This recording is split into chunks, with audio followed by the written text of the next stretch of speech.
우리 옆에 있는 분들하고 인사하겠습니다. 잘 오셨습니다. 네, 잘 오셨습니다. 네, 동생이면 반가워 인사해 주시고요.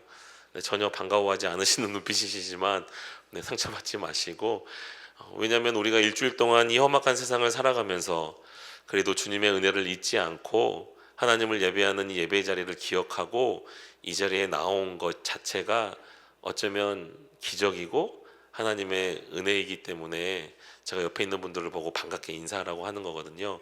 다시 한번 인사하겠습니다. 만나서 반갑습니다. 네, 진짜 반가운 표정으로 네, 그리스도의 얼굴을 보는 그러한 마음으로 네, 인사해 주시면 감사하겠습니다. 오늘의 말씀의 제목은요, 믿게 하시는 성령님인데요. 한번 같이 고백해 볼까요? 시작. 믿게 하시는 성령님. 한 번 더요. 시작. 믿게 하시는 성령님. 믿게 하시는 성령님 이라는 말씀이 도대체 무슨 말씀인지, 나는 분명히 내가 예수님을 나의 구주로 영접하고 내가 믿고 구원을 받았는데, 오늘 말씀의 제목이 믿게 하시는 성령님, 뭔가 하나님이 주인공 되시고 나는 수동적으로 그 믿음을 받아들이는 것 같은 이 말씀의 뉘앙스인데, 이 말씀이 어떤 말씀인지 한번 같이 천천히 살펴보도록 하겠습니다. 구원의 주체가 누구인가? 그러니까요, 구원의 주체가 하나님이신가? 하나님이 구원하시는가? 아니면 구원의 주체가 인간이어서 우리 인간이 스스로 하나님을 발견하고 하나님을 믿고 구원을 얻을 수 있는가? 여러분, 이 신학적인 주제는요, 교회의 역사만큼이나 아주 오래도록 계속해서 논쟁이 되어 왔습니다. 하나님이, 오늘 말씀의 제목처럼요, 하나님이 믿게 하시고 하나님이 믿고 구원하시는 구원의 주체인가? 아니다. 우리 인간은 하나님이 자유의지를 주셨고 그 자유의지가 있기 때문에 그 자유의지로 말미암아 하나님을 내가 찾을 수 있고 하나님을 내가 믿겠다 안 믿겠다 선택할 수 있고, 그래서 내가 믿고 천국에 갈지 안 믿고 지옥에 갈지를 결정할 수 있고, 그 결정의 주체가 사람에게 있다. 이제 이 두 가지 주제거든요. 이게 사실은 4세기에 펠라기우스라는 사람이 있고요. 또 이 4세기에 우리가 잘 알고 있는 아우구스티누스, 어거스틴 이름으로 우리가 더 많이 알고 있잖아요. 이 두 사람의 이 논쟁을 통해서요, 이미 벌써 지금으로부터 약 한 1800년도 넘는 아주 오래전에 이 논쟁이 있었습니다. 공교롭게도요, 이 펠라기우스랑 이 어거스틴은요 동갑이에요. 354년에 같이 태어났습니다. 그래서 어거스틴이라는 사람이 이렇게 말을 했거든요. 내가 구원받는 것, 인간이 구원받는 것은 전적으로 하나님의 신적 의지에 달려있다. 그러니까 하나님의 계획과 하나님의 의지와 하나님의 이 모든 작정하심 아래서 하나님의 은혜로 말미암아, 하나님의 은총으로 말미암아 내가 구원받았고 우리 인간은 구원받는다라고 고백했습니다. 그래서 이 어거스틴은요, 이 구원의 주체가 하나님에게 있다고 말하는 걸까요? 인간에게 있다고 말하는 걸까요? 하나님께 있다. 하나님의 은혜로, 신의 은총으로 내가 구원을 받는다라고 이제 고백하고 있는 거죠. 그런데 어거스틴이 이렇게 고백하는 이유는 성경 말씀에서도 그렇지만 자기의 경험적인 경험을 통해서도요, 우리가 너무나 잘 알고 있는 것처럼, 여러분, 어거스틴은 그 어머니는 신앙이 깊고 평생을 아들의 구원을 위해서 기도했지만, 이 어거스틴은요 그때 당시에 너무나 방탕한 생활을 살았습니다. 그래서 그때 당시에 정말 어거스틴이 구원받으면 이 세상 모든 사람이 구원받을 수 있을걸, 이렇게 조롱을 받을 정도로 주변에 있는 모든 사람들에게 망나니 중에 망나니고, 정말 하나님의 이 백성, 하나님의 나라 안에 들어올 수 없다 이렇게 여겨질 만큼 그렇게 형편없는 사람이었어요. 그런데 이 어거스틴이 그 어머니의 눈물의 기도를 들으시는 하나님의 은혜에 의해서요, 하나님의 거부할 수 없는 그 은혜를 경험하게 됩니다. 그러니까 어거스틴은 자기 자신을 봐도 자기는 하나님을 믿을 만한 그런 사람이 아니고, 하나님의 은혜를 경험할 만한, 받을 만한 그런 가치가 없는 자기 자신인데, 이런 자신이 하나님을 찾지도 않았어요. 자기 자신이 하나님을 알려고 노력하지도 않았어요. 그런데 전적으로 하나님의 계획하심과 작정 아래 하나님께서 부어주시는 전적인 그 믿음의 선물을 통하여서 예수를 주라 고백하고 하나님을 믿게 되는, 그래서 예수 그리스도를 믿고 이제 구원에 이르게 되는, 그래서 성경 말씀이 진짜 자기에게 이루어지는 것을 보면서 구원은 전적으로 하나님의 은혜 가운데 하나님의 계획과 섭리 아래 있습니다 라고 성경 말씀을 연구한 바, 또 자기 자신의 이 경험을 통하여서 그렇게 말을 했습니다. 그런데 펠라기우스는 그렇게 생각하지 않았던 거죠. 아니다, 하나님의 은혜가 있는 것은 맞지만 그럼에도 불구하고 우리 인간에게는 자유의지가 있다. 우리 인간에게는 또 노력할 수 있는 우리의 의지와 노력이 있다. 그래서 우리가 하나님을 찾고 또 하나님을 찾아서 내가 하나님을 믿겠다, 예수님을 믿겠다, 이렇게 결단할 수 있는 의지와 노력이 가능한 존재이다, 이렇게 말을 했습니다. 그러니까 펠라기우스는 하나님이 구원의 주체이시기보다는 우리 인간이, 내가 하나님을 믿을 수 있는 능력이 있는 존재다, 이렇게 말을 하고요. 어거스틴은 그것이 아닙니다. 인간의 공로보다는 전적인 하나님의 은총과 하나님의 계획입니다 라고 이미 4세기 때부터요 이 논쟁은 있어 왔습니다. 근데 이 논쟁은 되게 유명한 논쟁이고요. 근데 이 논쟁이 있은 후로 약 1200년이 지난 이후에 16세기경, 약 17세기경에 우리가 너무나 잘 알고 있는 이 종교개혁이 일어난 이 이후에도 이 논쟁으로 또 한 번 이 교회는 홍역을 앓게 됩니다. 바로 그때는요 알미니우스라는 사람과 우리가 너무나 잘 알고 있는 칼빈이라는 사람이 논쟁이 붙게 됩니다. 어거스틴의 주장을 따르는 칼빈 선생은요, 우리가 구원받는 것은 인간의 공로나 인간의 어떤 노력이 1%도 들어가지 않은 전적으로 하나님의 계획과 하나님의 은혜에 있는, 우리는 그저 선물로 받는 구원이다 라고 칼빈은 말을 하고요. 알미니안을 따르는 사람들은 아니다, 펠라기우스가 말했던 것처럼요, 우리에게는 하나님을 찾을 수 있는 능력이 있다. 우리가 하나님의 형상이 오염되었고 하나님의 형상이 조금 더러워지긴 했지만 그럼에도 불구하고 우리가 믿고 안 믿고를 결정할 수 있는 그 정도의 영향은, 그 정도의 능력은 나에게 있다. 그러니까 펠라기우스와 어거스틴의 그 논조와 똑같은 논조로 알미니우스와 칼빈이 똑같이 이제 이 신학적인 싸움이 붙게 됩니다. 이제 우리가 잘 아는 것처럼 우리는 칼빈주의를 따르는 정통 장로교의 입장에서는 오늘 이 말씀의 제목처럼 사실은 내가 믿음으로 고백한 것 같고, 내가 어느 날 예수님을 인격적으로 만나고 내가 믿음으로 주님을 고백했지만 그 안에서 내가 예수님을 나의 구주로 영접하고 믿음으로 고백하는 그 고백조차도 이미 내 안에 계신 성령님께서 그렇게 고백할 수 있도록 우리 안에서 역사하셔야만 우리가 고백할 수 있다라고 성경은 말씀합니다. 성경에서는요, 그 어느 사람도 자기 스스로 하나님을 찾을 수 없다고 말합니다. 왜냐하면 모든 인간은 죄인이기 때문입니다. 오늘 우리가 읽지는 않았지만요, 성경이 있는 분들은 한번 에베소서 2장 1절 말씀 한번 같이 읽어보겠습니다. 우리가 아까 14절까지 읽었는데 쭉 내려가셔서 에베소서 2장 1절 말씀 한번 읽어볼까요? 시작. 그는 허물과 죄로 죽었던 너희를 살리셨도다. 왜 우리 인간은 하나님을 찾을 수가 없는가? 그것은요, 이미 우리는 죄로 오염되어서 하나님의 형상이 다 없어져 버렸어요. 완전히 오염되고 더러워져 버렸습니다.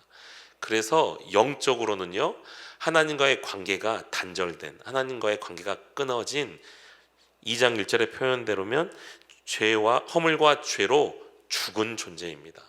여러분, 죽은 존재가 무엇을 할 수 있습니까? 없습니다. 죽은 존재는 그저 무덤에 누워 있을 뿐입니다. 그래서 우리는 허물과 죄로 죽은 존재이기 때문에요, 우리가 거룩하신 하나님을 찾을 수가 없는 거예요.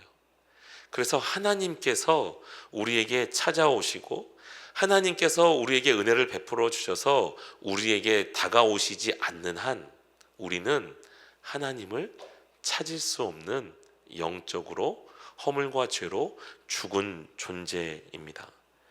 그래서 이 영적으로 죽은 우리는요, 구원의 주체가 될 수 없어요. 내가 내 힘으로 하나님을 찾고 예수님을 믿어서 구원을 취득할 수 있는, 구원을 얻을 수 있는 그런 존재가 아닙니다. 우리는 죄인이고 허물과 죄로 영적으로 이미 죽은 존재이기 때문입니다. 그래서 오늘 이 에베소서 1장에서는 그렇게 우리에게 이미 말씀하고 있습니다. 모든 일을 그의 뜻의 결정대로 일하시는 이의 계획을 따라. 이것은 성부 하나님의 우리를 구원하시기 위한 작정, 신학적인 용어로는 작정이라고 하고요, 좀 쉬운 용어로는 계획입니다.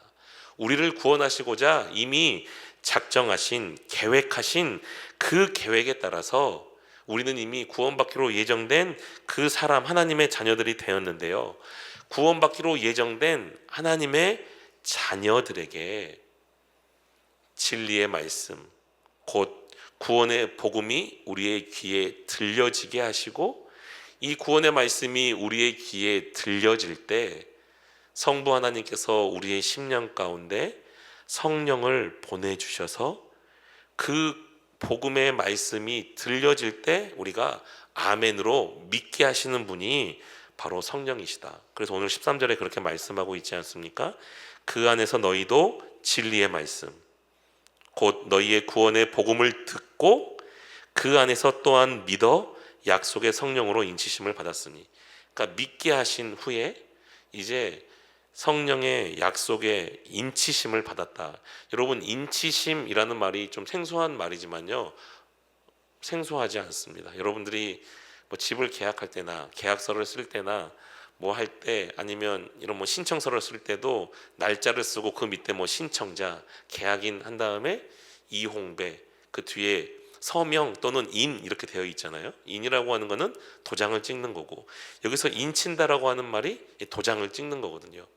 그러니까 성령께서요, 우리의 안에서 예수 그리스도의 복음의 말씀이 누군가 나에게 전하는 그 복음의 말씀을 들려질 때 성령께서 역사하셔서 그 복음의 말씀이 믿어지게 하시고, 그 믿어지게 하신 이후에 우리를 이제 이 사람은 예수 그리스도의 십자가의 그네를 믿는 하나님의 백성이 되었습니다 라고 성령께서 친히 보증하시는, 증인이 되시고 보증인이 되셔서요, 성령께서 인치신다는 거예요. 우리가 도장 찍는 게 아니에요, 여러분. 내가 이제 그 예수 그리스도의 복음을 듣고 내가 믿었으니까 계약의 주체가 내가 되는 게 아니고요, 성령께서 믿게 하시고 이 사람은 이제 예수 그리스도를 믿는 하나님의 백성입니다, 하나님의 자녀입니다 라고 성령께서 도장을 찍으시고 이 사람이 하나님의 자녀가 된 것을 누가 보증하신다고요? 성령, 나 하나님, 성령 하나님 내가 보증합니다 라고 말씀하는 겁니다. 여러분, 그러니까 사실 오늘 이 에베소서의 말씀은요, 놀라운 말씀을 하고 있는 거죠. 나는 분명히 내 친구가 혹은 우리의 부모님이 뭐 교회를 다니셔서 모태신앙으로 교회를 다니다가 친구의 전도를 받거나 지인의 전도를 받아서 교회에 와서 설교를 듣고 성경 공부를 하다 보니, 아, 예수님의 십자가의 사건이 나를 위한 사건이었구나 라고 내가 그걸 배우고, 그리고 내가 공부를 하고 연구하다 보니, 아, 논리적으로도 맞고, 아, 이게 진짜로 나를 위한 사건이구나 라고 어느 순간 나는 내가 믿어졌고 믿었는데, 그래서 나는 내가 영접 기도를 하고 내가 학습받고 세례받고 하나님의 백성이 되었는데, 나는 내가 믿고 있었다고 생각했지만 이미 하나님께서는 성령 하나님을 통해서 내 안에서 그 복음의 말씀이 들려졌을 때 아멘으로 믿게 하시고 이제는 하나님의 백성이라고 친히 보증서 주시는 분이 성령 하나님의 역사하심이 있었다는 거예요. 그러니까 이 성령 하나님의 이 놀라운 2000년 전에 예수님의 십자가의 사건, 구원의 실행의 사건이 있었고, 사실은 그 이전에 만세 전에 오늘 그 11절에서 말씀하신 것처럼 성부 하나님께서는 우리를 구원하시고자 이미 구원을 작정하시고 구원을 계획하시고 2000년 전에 예수님께서는 구원을 실행하시고, 그리고 지금 시간이 흘러 2000년 전의 십자가의 그 사건과 지금 내가 무슨 상관이 있어요, 여러분? 2000년의 시간의 갭이 있고 저 이스라엘 땅과 이 한국의 우리와는 너무나 멀리 떨어져 있는 공간적인 차이가 있는데, 여러분, 그 십자가의 사건이 오늘 나를 어떻게 구원을 하냐고요. 그런데 놀랍게도 성령께서 예수님이 실행하신 그 구원의 실행을, 오늘 그 구원을 나에게 적용하시는데, 그 적용하시는 방법이 우리가 하나님의 진리의 말씀을 듣고 복음의 말씀을 들을 때 이 말씀을 아멘으로 믿어지게 하시고, 누가요? 성령께서 내 안에서. 그리고 이제는 우리가 믿어 예수 그리스도의 자녀가 된 것을, 여러분, 내가 결정했고 내가 스스로 나 자신을 보증한다면 그거는요, 아무도 믿어주지 않는 결단이고 보증이에요. 우리 인간은 알잖아요. 저는 제 자신을 보면 압니다. 의지 박약이 있잖아요. 하고자 하지만, 결단하지만 아침에 결단하고 점심때가 되면 결단이 없어지고, 작심삼일이라는 말이 왜 있을까요? 아무리 노력하지만 하루 이틀 갈지 몰라도 3일째면 어김없이 내가 스스로 약속하고 결단했던 것들이 다 무너지고 없어지는 것을 보면서, 여러분, 그 어느 누가 자기 자신의 약속을 자기 스스로 여러분 신뢰할 수 있습니까? 그런데 내가 구원받았다고 하는 것을 나의 감정이나 나의 결단이 아니라 성령님께서 믿게 하시고, 성령님께서 내가 하나님의 자녀가 된 것을 친히 도장을 찍으시고 인치시고 보증하신다. 여러분, 이게 얼마나 놀라운 기적입니까? 구원의 주체가 내가 아니라 하나님이시래요. 영원토록 변함없으신, 영원토록 변치 않으시는 전능하신 하나님께서 나를 구원하시겠다고 계획하시고 예수님을 보내셔서 구원을 실행하시고, 오늘 이 시간 성령님을 통하여서 저와 여러분에게 그 구원을 적용하시는, 그래서 구원은 전적으로 삼위일체 하나님의 작정하심과 계획하심과 실행과 적용하심이기 때문에, 구원의 주체는 어거스틴이 주장했던 것처럼, 칼빈 선생이 주장했던 것처럼, 또 오늘 우리가 읽은 에베소서 이 1장에서 말씀하시는 것처럼 전적으로 하나님의 은혜인 줄로 믿습니다. 여러분, 그런데 이 전적으로 하나님의 은혜인데요, 제가 말씀을 드리는 가운데 한 3번 정도 언급을 했지만 모든 것이 전적으로 하나님의 은혜인데요, 한 가지 우리 인간에게 맡겨진 역할이 있습니다. 어떤 거라고 생각하십니까? 여러분, 13절 말씀을 한번 잘 읽어보시고요, 모든 것이 하나님의 역사와 하나님의 계획과 하나님의 실행과 하나님의 적용이신데, 전적으로 우리가 해야 될 역할이 한 가지가 있어요. 그게 뭔지 한번 찾아보시겠어요? 13절에서 어떤 게 있나요? 우리가 해야 할 역할. 오늘은 참고로 제4차 태신자 작정 주일입니다. 네, 그것과 연관해서 한번 생각을 해볼까요? 어떤 게 있을까요? 13절에 보면요, 그 안에서 너희도 진리의 말씀 곧 너희의 구원의 복음을 듣고 라고 했어요. 우리가 그 복음을 들을 때 성령께서 역사하신다고 했어요. 자, 들으려면 어떻게 해야 돼요? 자, 들으려면 어떻게 해야 되나요? 네, 설교 안 끝납니다, 여러분. 자, 들으려면 어떻게 해야 되나요?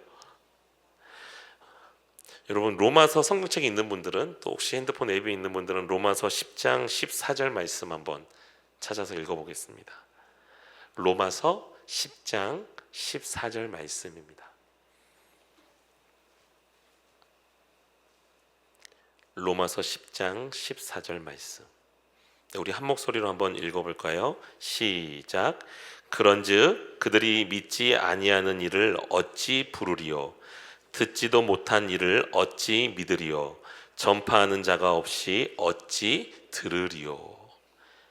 13절에서는요 이렇게 말씀하고 있어요. 주의 이름을 부르는 자는 구원을 얻는다는 이제 그런 말씀이 13절에 나와 있잖아요. 근데 거기서부터 역으로 가는 거예요. 주의 이름을 부르려면 믿어야 되는데, 그러면 믿으려면 어떻게 해야 되느냐? 복음의 말씀을 들어야 되는데, 그러면 들으려면 어떻게 해야 되느냐? 누군가는 말을 해야, 전해야 들을 거 아닙니까? 누군가는 예수 그리스도의 복음을, 제가 지금 여러분들에게 예수 그리스도의 십자가의 복음을 말씀드리고 삼위일체 하나님의 구원에 대해서 말씀을 드리고, 이렇게 구원의 어떤 순서, 구원이 이루어지는 이러한 것들, 예수 그리스도의 십자가의 그것만 믿어야 우리가 구원을 얻는다고 하는 이 말씀이 들으려면 누군가는 말을 해야 돼요. 그런데 이제 그 말을 하는 사람으로 하나님께서는 우리 한 사람 한 사람을 이제 부르신 거죠. 하나님께서 기적으로 환상과, 이미 그런 환상과 꿈과 계시와 이런 것들은 성경이 66권의 완전한 성경으로 완결되는 순간 하나님께서는 더 이상 그런 방식으로 역사하지 않으시고요, 지금은 우리 한 사람 한 사람을 통하여서 전하고 말하게 하세요.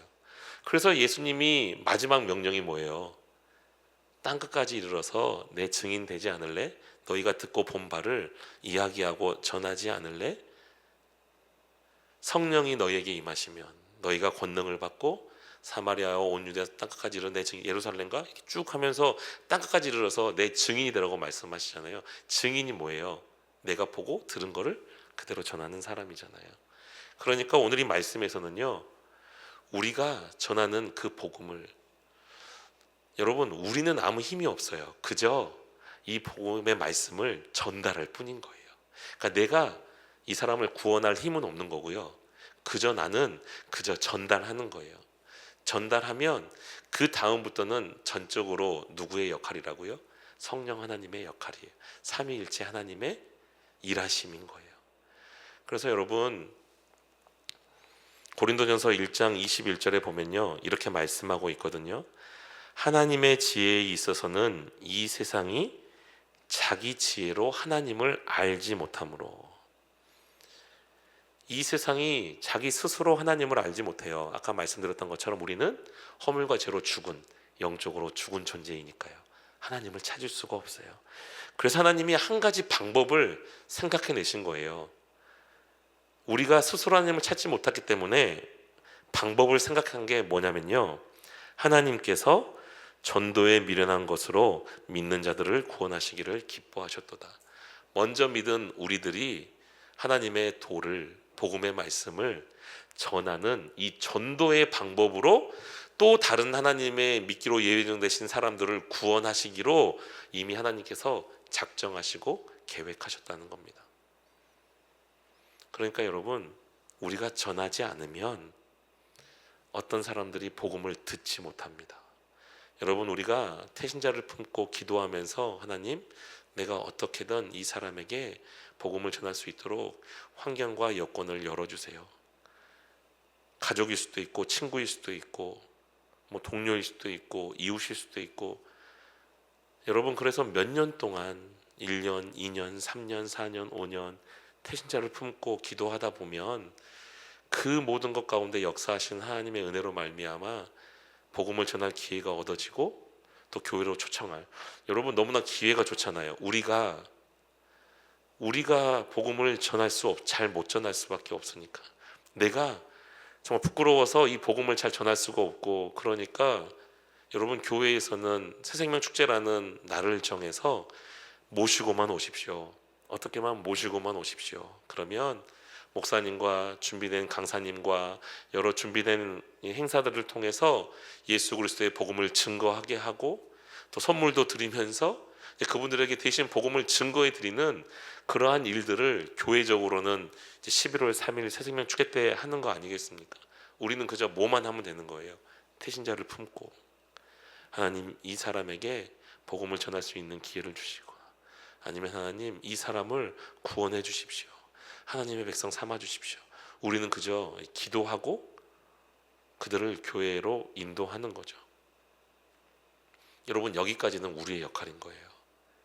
그리고 여기까지가 예수님께서 마지막 이 땅을 떠나시면서, 여러분 마지막에 하시는 게 돌아가신 게 아니니까 유언은 아니지만 보통 고인들의 유언을 그 자녀들이나 이게 다 공증된 되게 중요해서 실효성이 있는 유언 아닙니까 사실은. 그래서 어떻게든 그 유언을 지켜드리려고 자녀들이 노력하지 않습니까?